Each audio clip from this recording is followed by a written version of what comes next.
वंदे मातरम। आप सभी को स्वतंत्रता दिवस की हार्दिक शुभकामनाएं।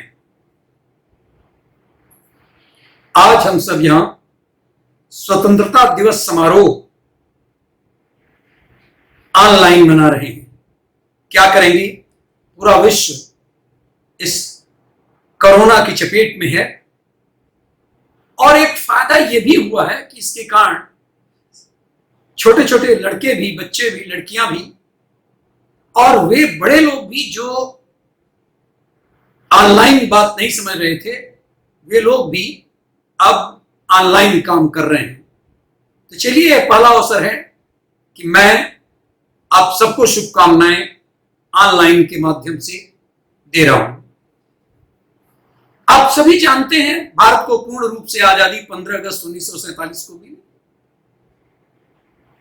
शायद ये भी जानते होंगे कि ब्रिटिश शासन से आजादी भारत को 200 साल तक कड़ा संघर्ष और बलिदान के बाद मिली। 17वीं शताब्दी के अंत तक ईस्ट इंडिया कंपनी ने मद्रास, बॉम्बे, कलकत्ता में 3 अस्थायी व्यापारिक स्टेशन खोले थे। मतलब अंग्रेज एक व्यापारिक स्टेशन खोल करके वो व्यापार करने आए थे। 19वीं सदी के मध्य तक अंग्रेजों ने इस क्षेत्र में अपना प्रभाव का विस्तार कर लिया और परिणाम यह हुआ कि भारत के अधिकांश हिस्सों पर उनका नियंत्रण हो गया। 1857 में विद्रोही भारतीय सैनिकों द्वारा उत्तरी भारत में एक विद्रोह जरूर हुआ, किंतु वो भी दबा दिया गया। अंग्रेजों ने स्थानीय शासकों के साथ संधियों के माध्यम से बड़े ही आराम से भारत के अधिकांश हिस्सों को सीधे सीधे नियंत्रित करना शुरू कर दिया। हम बैठे रह गए और अंग्रेज अपनी चाल में पूरी तरह सफल हुए। 19वीं शताब्दी के उत्तरार्ध में ब्रिटिश वायसराय को सलाह देने के लिए और भारतीय सदस्यों के साथ प्रांतीय परिषदों के लिए भारतीय पार्षदों की नियुक्ति द्वारा अंग्रेज भारत में अपने शासन को और मजबूती देने के लिए कुछ और चाल चले। 1920 में मोहनदास करमचंद गांधी ने ब्रिटिश औपनिवेशिक शासन के खिलाफ अभियान के लिए भारतीय राष्ट्रीय कांग्रेस के राजनीतिक दल को एक जन आंदोलन में बदल दिया। पार्टी ने स्वतंत्रता प्राप्त करने के लिए अहिंसक प्रतिरोध और असहयोग दोनों का इस्तेमाल किया। गांधी जी के साथ साथ युवा नेता शहीद भगत सिंह ने भारत की आजादी के लिए अंग्रेजी हुकूमत के खिलाफ आजादी का बिगुल बजाया। सुभाष चंद्र बोस ने भी आंदोलन के लिए एक सैन्य दृष्टिकोण अपनाया। लाखों लोगों ने अपनी कुर्बानी देकर इस देश को आजाद करने की मुहिम चलाई। अंततः इस आंदोलन का समापन भारत और पाकिस्तान के गठन से उपमहाद्वीप की स्वतंत्रता में हुआ और इस प्रकार 15 अगस्त 1947 को भारत राष्ट्रमंडल के भीतर एक प्रभुत्व बन गया। यद्यपि यह बता देना उचित होगा कि हमारे देश ने 26 जनवरी 1930 को ही, यानी करीब 17 साल पहले ही, अपना पहला आजादी का उत्सव मना लिया था। और यही कारण है कि 26 जनवरी 1950 की तारीख हमारे पुरोधाओं ने, हमारे नेताओं ने अपने संविधान का निर्माण करने के लिए उस तिथि को चुना और इस तरह हम आजादी के पर्व को 15 अगस्त के दिन हर वर्ष मनाते हैं। क्या बताऊं, फिर एक वर्ष का चक्कर काट करके पुनः जब 15 अगस्त आ जाता है तो ऐसा लगता है कि हम लोग एक ऐसे नाव में बैठकर विकास यात्रा शुरू कर रहे हैं जिसमें सुबह उठकर देखते हैं तो हम जहां पर बैठे थे वहीं पर हैं और हमारी नाव बालू के नदी में धंसी पड़ी है। यही है हालत देश की आजादी का। आज भी कश्मीर और लद्दाख की सिसकती हुई धरती हमारे शौर्य को पुकार रही है। आज भी हमारे 40,000 वर्ग किलोमीटर की धरती पर आज भी चाइना कब्जा किए हुए, और हमको अपने स्वयं के गुनाहों से फुर्सत नहीं है। हमारी जिंदगी भी कम पड़ रही है गुनाहों के लिए। हर आदमी अपने स्वार्थ में लगा हुआ है। देश के लिए हमारा क्या दायित्व है, यह हमारे साथ नहीं है, किंतु हम बराबर इसकी आलोचना में लगे रहते हैं कि देश हमारे लिए क्या कर रहा है। और ऐसे में 15 अगस्त को आजादी का पर्व मनाना, उत्सव मनाना कुछ अधूरा तो लगता है। हमारे आपसी संघर्ष का ही नतीजा रहा कि अंग्रेजों ने हिंदू और मुसलमानों के बीच संघर्ष के कारण हिंदुस्तान और पाकिस्तान का निर्माण किया। आज दोनों के अलग अलग झंडे हुए। ये सूचना भी दे दूं आपको कि भारतीय झंडे को 22 जुलाई 1947 को मंजूरी दी गई, और फिर उसके बाद 3 सप्ताह बाद 15 अगस्त 1947 को राष्ट्र ध्वज के रूप में इसे मान्यता मिली, जब भारत के पहले प्रधानमंत्री पंडित जवाहरलाल नेहरू ने दिल्ली में लाल किले पर झंडा फहराया। और इस प्रकार एक लंबी यात्रा के बाद भारत को अंग्रेजों से आजादी मिली। आपको बच्चों, आप कल्पना नहीं कर सकते हैं कि गुलाम देश की आजादी का क्या मतलब होता है। मैं तो गुलाम देश में पैदा हुआ था, और जब मैं दूसरी और तीसरी कक्षा में पढ़ रहा था, एक साहब आए जिनके सिर पर हैट था, उसके बाद उनका पैंट जिस तरह से एक बेल्ट लगा करके पीछे आगे लगा रहता है, आप लोगों ने कहीं फिल्मों में देखा होगा, आजकल तो कम ही देखता हूं मैं।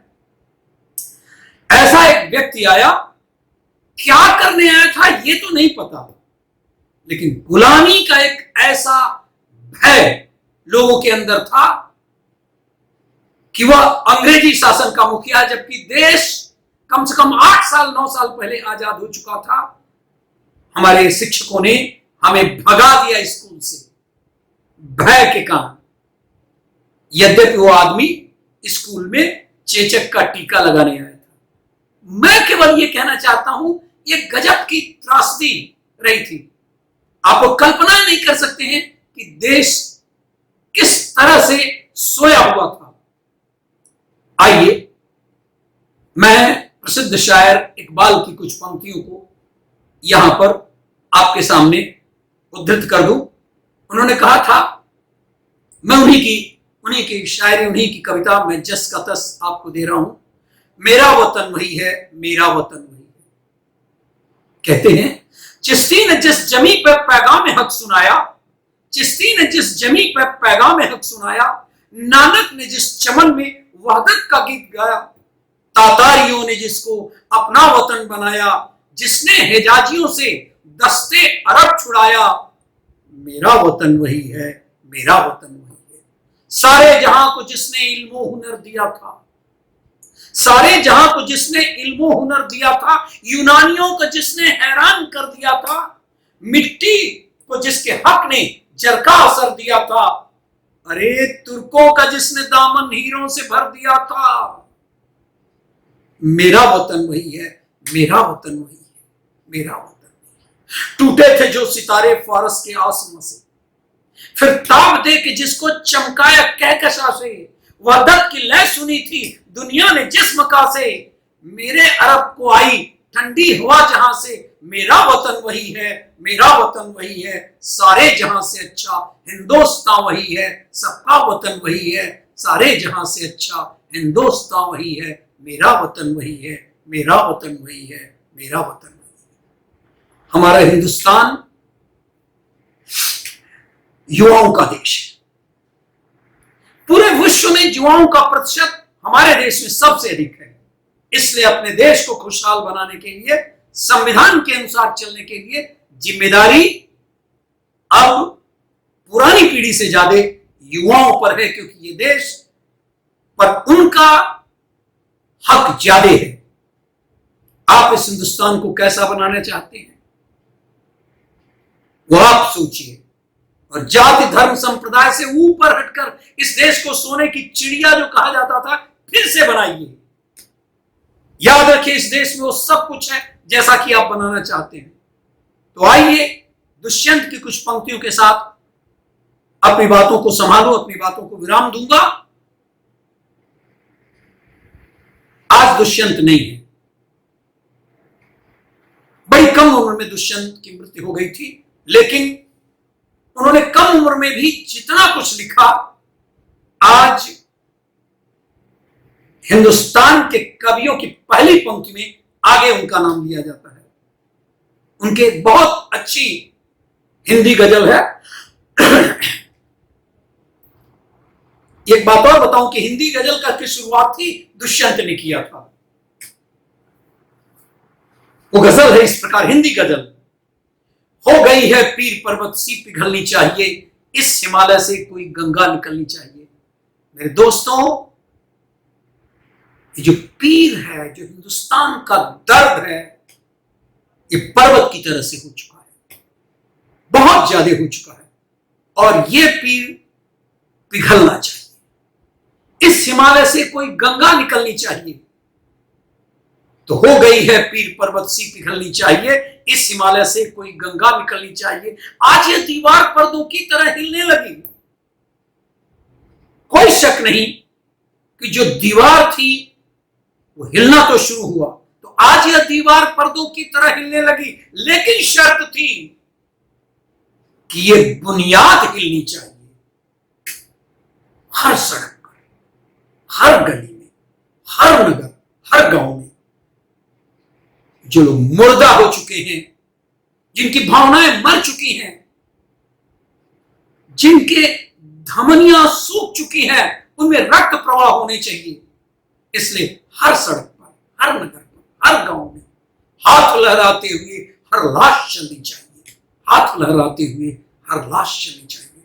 सिर्फ हंगामा खड़ा करना मेरा मकसद नहीं। मेरी कोशिश है कि यह सूरत बदलनी चाहिए। केवल भाषण, आंदोलनों और भीड़ इकट्ठा करके चिल्लाने और चीखने से नहीं होगा। मेरी कोशिश है कि यह सूरत बदलनी चाहिए। सिर्फ हंगामा खड़ा करना मेरा मकसद नहीं। मेरी कोशिश है कि यह सूरत बदलनी चाहिए। मेरे सीने में नहीं सही, तेरे सीने में हो। मतलब यह कि अगर हम बूढ़े हो चुके हैं, इस देश का एक हिस्सा अगर बूढ़ा हो चुका है, जो देश की बागडोर पकड़े हुए है, उसके सीने में नहीं हो तो तेरे सीने में नहीं, मेरे सीने में नहीं तो तेरे सीने में सही हो कहीं भी आग, लेकिन आग जलनी चाहिए। हो कहीं भी आग, लेकिन आग जलनी चाहिए। तो बस आप अपने अंदर राष्ट्रभक्ति का जज्बा लेकर के आगे बढ़िए। हिंदुस्तान को आगे बढ़ाने के लिए जरूरी है कि आपके अंदर केवल सपने ना हो, बल्कि उन सपनों को साकार करने के लिए जुनून भी हो, एक आग भी हो, और वह आग हमेशा जलती रहनी चाहिए। इसलिए युवा कवि दुष्यंत ने कहा था, हो कहीं भी आग, लेकिन आग जलनी चाहिए। तो बोलिए भारत माता की जय। एक बार और बोलिए, भारत माता की जय। वंदे मातरम।